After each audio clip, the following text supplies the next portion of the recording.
Remember, when they attacked Africa, they did not attack Africa physically. They did not attack Africa educationally. They attacked Africa spiritually. Jomo Kenyatta said when the European first came to Africa, the Africans had the land and the white man had the Bible. White man told him to close his eyes, get on his knees and pray.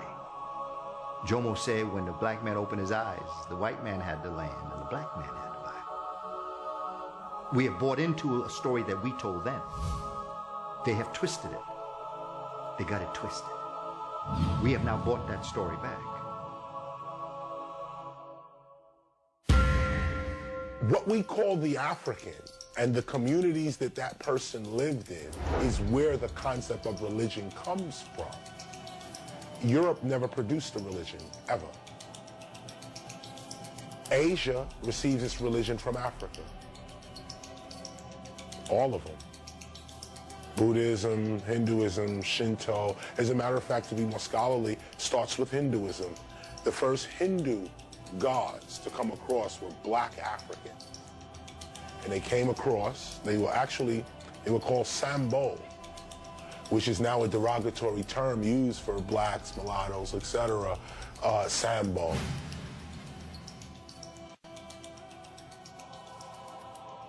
I said Judaism, Christianity, and Islam are merely fragments from the periphery of the African spiritual system that you call voodoo. People say, you can't even go there with that. I can go there with that.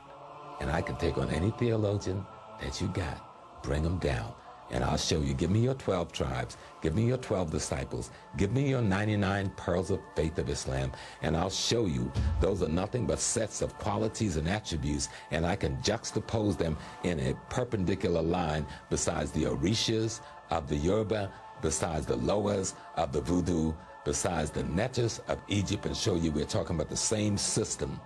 Jesus is a name which did not come into existence in the English form until the 1600s. The letter J was not invented until the 1600s. Let me say this again. Now, the letter J was not invented until the 1600s. So the reality is Jesus is not the name of that person. His name is an Amharic name, Yeshua. 1482, Leonardo da Vinci was commissioned to paint a painting of Christ and the 12 disciples. This was 1482, 10 years before Columbus set sail, because that painting would be the greatest weapon used in colonialism, and still is right now, because many black people around the world still have that original Last Supper. And so when Leonardo was asked to paint that picture, he got his uncle to actually sit in, and this is an historic record. He got his uncle to sit in and pose as Christ, and he got 12 criminals from a local jail who happened to be available to sit in as the 12 disciples.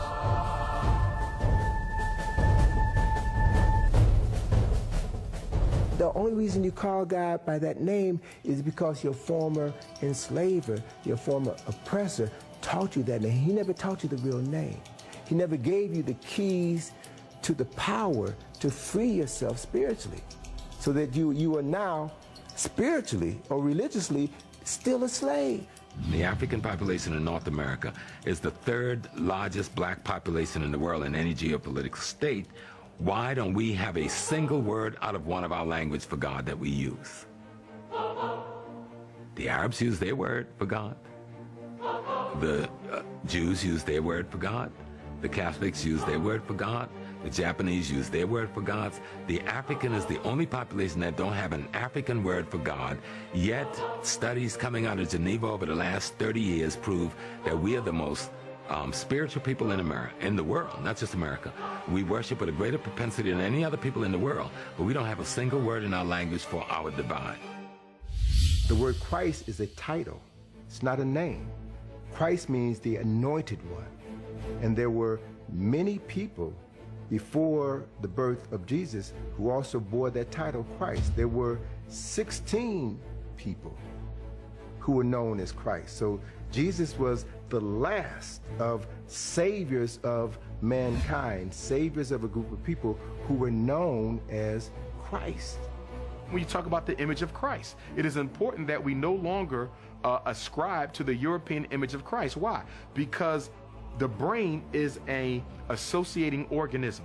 It stores everything as pictures. And because it is associating, if you force feed an African child that Christ is white, because the brain associates, as that child begins to grow, the brain will associate white Christ with white people. And so if white Jesus is God, then white people must also be the gods of humanity. And so guess what? The power in the painting is transferred to the people who resemble that painting. And so it is difficult to pray to a white Jesus and not in some way feel inferior to white people. And that's why when I talk to Christian ministers, I often tell them you have to change these pictures. They say it don't matter. Of course it matters. Why do you think the European went around the world and systematically altered the image of Christ in every major cathedral, every major church, every corner of the globe? Because it is difficult to oppress a people whose image of the God doesn't look like the oppressor. But when God and the oppressor look one in the same, then the people will come to believe that the oppression was ordained by God. What we find is that in this story that came out of Kemet, after Aset reconstituted the body of her husband Asar, the spirit of Asar came and impregnated his virgin wife, Aset. And then 9 months later, the virgin Aset gave birth to her son, Heru. And Heru was born 4,000 years ago on December the 25th.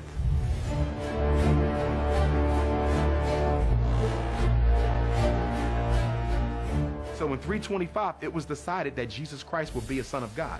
In 325, it was decided that Jesus Christ would be born in the manger in Bethlehem. Up until the Nicene Council, most people believed that Jesus Christ was born in a cave in Ethiopia, even in Ethiopia till today.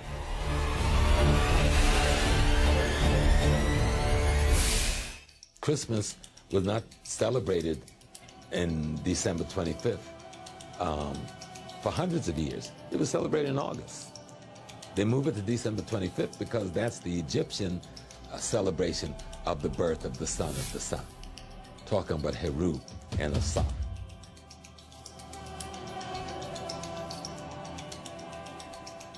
The image that we have of Santa Claus is the rosy-cheeked European jolly guy, and that image was created sometime in the early 1800s. But the real Santa Claus was a man by the name of St. Nicholas. And when I do research about St. Nicholas, the real St. Nicholas, the further back I go, the blacker St. Nicholas gets. And when you look at pictures and portraits of St. Nicholas in museums in Europe, St. Nicholas is totally black. And there's a museum in Italy that has an old painting of St. Nicholas, and he has like dark skin, woolly hair. So people have to realize that the Santa Claus that we know and love today is based on a black saint from Europe.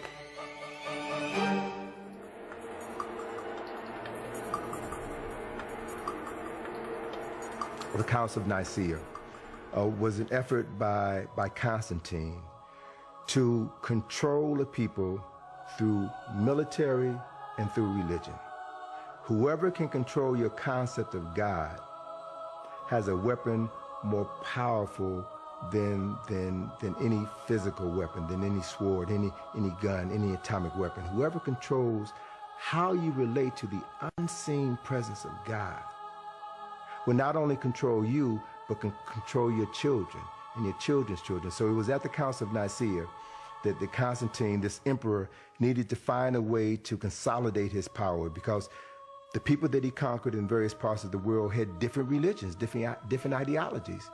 And it was at Nicaea where he brought together these theologians, these scholars, if you will, to hammer out one uniform theology that everyone would follow.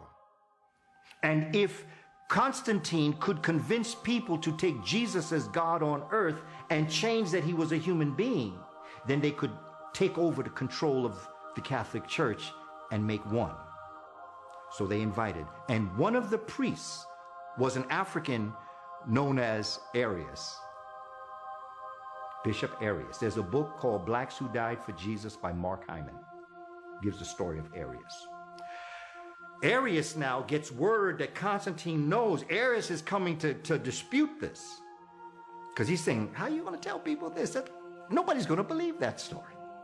That Immaculate Conception, come on, that's written on the walls of Egypt. That's a mythology, that's an analogy. You're not supposed to believe that story. That's a nice story to live by, that each and every one of us has Jesus within us and every birth is an Immaculate Conception. But there was no one boy born as the Son of God to free. Come on, you can't. Constantine said, look, come on over here. Nicaea, I'm going to talk to you. He found out that he was going to be assassinated. So he fled into Europe with his followers. Arius and his followers became known as the Arians. Wouldn't Hitler have a heart attack if he knew who the real Aryans were? They were a bunch of black folk. Everybody who was worshiping Isis and dealing with mostly a Kemetic religious philosophy, they said, we can't do this. This is ridiculous. This reminds me, there's no man called Jesus Christ. We ain't never heard of him. Well, Jesus Christ will take Jesus, which was the sun god in the West, and we'll take Christos, which was the sun god in the East, and we'll put them together. We'll have a name. And so what did he do? A man named Apollonius of Tyana, at that time, who had studied philosophy in Kemet, was teaching. He was a healer, working miracles. He was a hero at that time. So he became the template for Jesus Christ.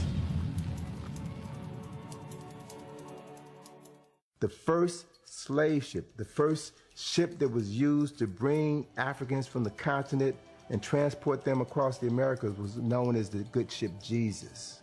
And as Alex Haley said when he did his research for Roots, he said that traditionally, when Africans were loaded on the slave ships, the captain in his log would see to it that the first two people loaded aboard those slave ships were a man and a woman, and they were recorded in the ship's log as Adam and Eve. The African priests were always smarter than the European thief. Always remember that. The thief is never smarter than the one he or she is taking from. The one he or she is taking from is a superior being. That's why you're stealing. This is the whole point to why you're taking. Because what we got, you ain't got. And in the case of King James, I believe it was 1604 when he initiated, 1604, 1609, when he commissioned a group of 50 men to pull together all of the references, all of the biblical references in existence. And one of the men who, it is said, participated in this project was the most prolific writer of the English language at that time, a young poet by the name of William Shakespeare. William Shakespeare did work on that project, but as with many religious works that were commissioned during that era, none of the authors were allowed to put their signatures on their works. So artists, being the creative people that they are, found creative ways of putting their signatures. In Psalms 46, verse 3, and Psalms 46, verse 9. The 46th word from the beginning of Psalms 46 is the word shake.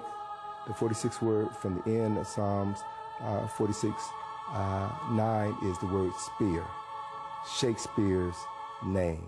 Now, if you look at other versions of the Bible, not the King James Version, but other versions of the Bible, you won't find that same correlation, only in the King James Version. We are so far removed from the reality of our African spirituality. And until we cast aside that white God, we can't be free.